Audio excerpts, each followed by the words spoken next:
Hey folks, welcome back to the 7-day conversion challenge. I'm your host, Riley Bunce with Studio 909. Today's day 4, which is trust signal stacking or social proof. Let's get right into it. Startups lose 67% of potential customers due to trust issues. Your product could be perfect, your pricing could be fair, and your messaging could be clear. But if you look new or unproven, you're done. 67% of visitors will bounce immediately because they don't trust you enough to even try. Let's look at this example. Here it is without, and here it is with. You can see how much all of these different trust indicators really help to sell the product or sell the service. Why does trust kill conversion? The psychology of online trust is pretty simple. Your visitor's brain in 3 seconds goes like this: is this company real? Do other people use this? What if it doesn't work? What if they take my money and disappear? These are the thoughts flying through your head in that quick moment when a visitor lands on your website. So without trust signals, your visitor's brain defaults to this is risky. Let me leave and find a safer alternative. The result of this is that your perfect prospects are leaving without even getting the chance to read your offer. The solution to the trust problem is the Credibility Cascade. This is using strategic trust elements placed throughout your website cascade credibility. You're strategically removing doubt at all decision points as your visitor goes through your website. And the reason why it works is because each trust signal removes a different objection, building more and more credibility that converts skeptics into consumers. The result is that you look like an established company from day one. This example shows a bunch of different placements of those trust signals throughout the website in order to continuously convey trust to your customers. So what exactly are the trust signals and which are the most powerful? When we're looking at it, we can look at social proof, which would be other testimonials, other people like me who are using this, other people in my situation who are having these pains have used it, so it must be good. The second best would be authority signals, so experts recognize this company, certifications, press mentions, awards, anything like that. The third would be security indicators. So my money or my data is safe, security badges, guarantees, refund policy. Last, we have scarcity/urgency, which is making them feel like they need to act immediately. These are things like limited spots, time-sensitive offers, and inventory counts. Over here, we have a bunch of examples of these that are really great and help to showcase the company is trustworthy. So social proof, the conversion king. Why social proof dominates? 92% of people trust recommendations from others. It reduces perceived risk by 73%, and it creates FOMO, fear of missing out, or what am I missing? If somebody else is doing it, you're a lot more likely to be interested to go do it. Think about a TV show like Squid Game. When everybody's talking about it, you're much more enticed to go and watch it yourself. So again, looking at the hierarchy, social proof, customer logos, video testimonials, case studies, written testimonials, review scores, and usage stats. All right, so authority signals, the credibility multiplier. Types of authority signals are media mentions like as seen in TechCrunch or Forbes, team credentials like founded by ex-Google engineers or backed by Y Combinator. Certifications and awards would be industry awards, security certifications, and compliance badges. You could list your partnerships like official partner of Microsoft or integrated with Salesforce. The psychology behind this is that people associate authority with safety and quality. So recently, my website won a honors award, and you bet that is something listed on my website. All right, next is security indicators, fear eliminators. So we have this old man being scared. Questions like, will they steal my credit card? Is my data safe? What if the product doesn't work? Can I get my money back? Are all common security fears that people will have. And the more that we can do to give them security and provide trust, the more likelihood that they're going to end up converting. Security trust signals are also fear eliminators. These are things like SSL certificates and badges, money back guarantees, privacy policy and data protection, refund policy,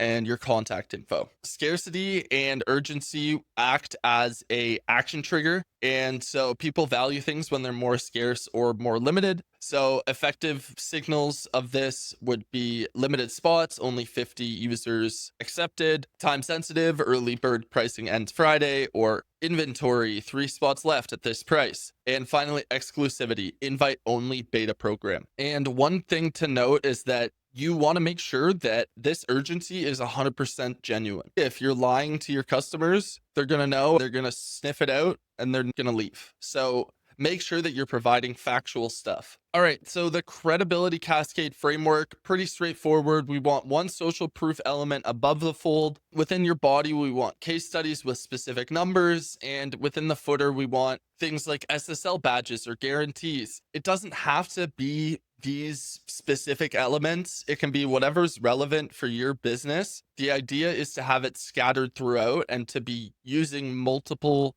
different pieces of social proof and trust signals that help to convey your brand is trustworthy. So above the fold, first impressions. Above the fold is when you're on a website, it's the very first thing before you scroll down. I wanted to use Apple as a kind of first impression. When you first get an Apple device, they give you a very intuitive onboarding, and it gives you an amazing first impression and makes it feel, the experience feels super exciting. So think about that when you're designing above the fold of your website. Different options could be using customer logo bars, so different companies that you work with. The second option would be testimonial quote. This tool saved us $50K in the first month. And the third option could be a social counter. Join 25,000 others who have used this and love it. The rule here is to pick one. Too many trust signals above the fold can look desperate. Take this with a grain of salt. You don't want to overwhelm it, but as long as it looks good and helps to convey trust, have free reign. So as far as the body content, you want to have case studies. Here's a breakdown of a template that you can use to help showcase your brand and paint a clear picture of what it is, the benefits that you're actually providing, how you're helping to solve pain points, and the overall result. I'm not going to read through it, but you can pause the video here, write this down. This format is super effective at conveying all of the right information you need in a brief and concise testimonial. All right, so final footer objection removal, things like security stack, payment processors, sell certificate badges, security badges, guarantees, 30-day money back guarantee, or cancel anytime. And then obviously your contact information. They should be able to reach out to you. On the right, we have a good example. Try our healthy app for 14 days for free is the bottom call to action. So that's a guarantee. Then you also have your security. You're downloading it from App Store or Google Play. They also have their terms of service and privacy policy. Additionally, you can contact them. For your audit, you're going to go through and do the same thing that we've done before, but break it down even further. See each of these things. Do you have social proof? Do you have authority signals? Do you have security indicators? And do you have scarcity or urgency messaging within your website? So total score out of 40. So your trust signal action plan, if you scored between 0 and 10, hit the panic button. Add customer logos above the fold today. Write one case study this week. Add money back guarantee. Display contact info prominently. Score 11 to 20. You're building foundation. You're doing decent, but there's work to do. Collect 5 written testimonials, get 1 video testimonial, add team photos and bio, create an as seen in section. And yeah, if you scored between 21 and 30, you were in optimization mode. So you can A/B test different trust signal placements, upgrade testimonial to video, add industry certifications, and create detailed case studies. If your score is between 31 and 40, you're a trust leader. Focus on conversion optimization, test advanced scarcity elements, and build trust signal automation. Here's a quick email template for collecting powerful testimonials. You can reach out and ask your recent customers to answer this information and then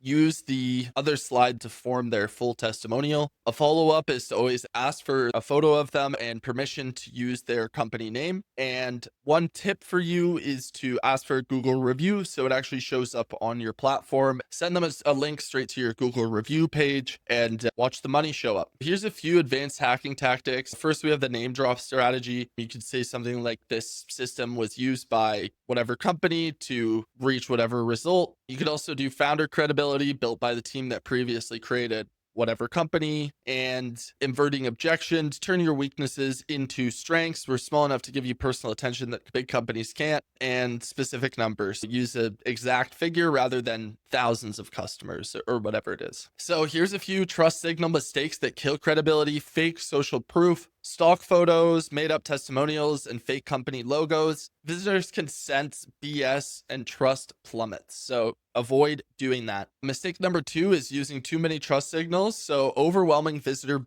badges, counters, testimonials everywhere. It looks desperate and reduces actual credibility. Third mistake is irrelevant social proof. So a B2B company showing B2C testimonials or the wrong industry logos. The result is that visitors don't relate and your trust signals will backfire. Mistake number 4, not using specific metrics. So great product versus we increased our sales by 40% in 60 days. The testimonial feels generic and unconvincing when you're not using those specific metrics. Before you build, avoid these traps. The perfection trap. Don't wait until you have perfect testimonials. Just start with what you have and go from there. The quantity trap. 5 specific detailed testimonials is better than 50 generic great product reviews. The industry trap. B2B testimonials for B2B products, B2C for B2C. Never mix. Pretty straightforward. The placement trap, strategic placement, random scattered trust signals like everywhere. You want to be thoughtful with it and make sure that you're putting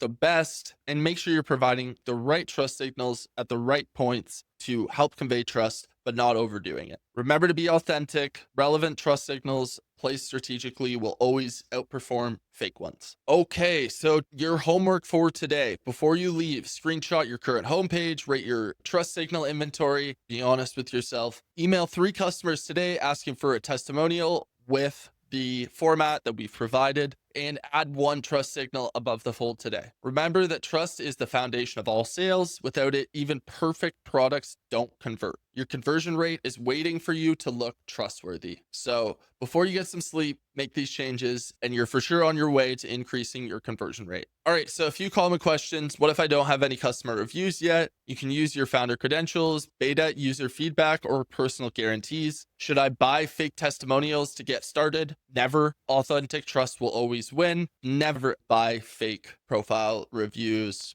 How many trust signals is too many? Test it. Usually 3 to 5 strategically placed signals works best. All right, that's the end of day 4. Thanks for tuning in. I hope you've learned a bunch already. We're halfway through the conversion killer framework, and the next 2 are going to be super helpful. Then we move on to that advanced optimization. Looking forward to seeing you in the next one. Peace.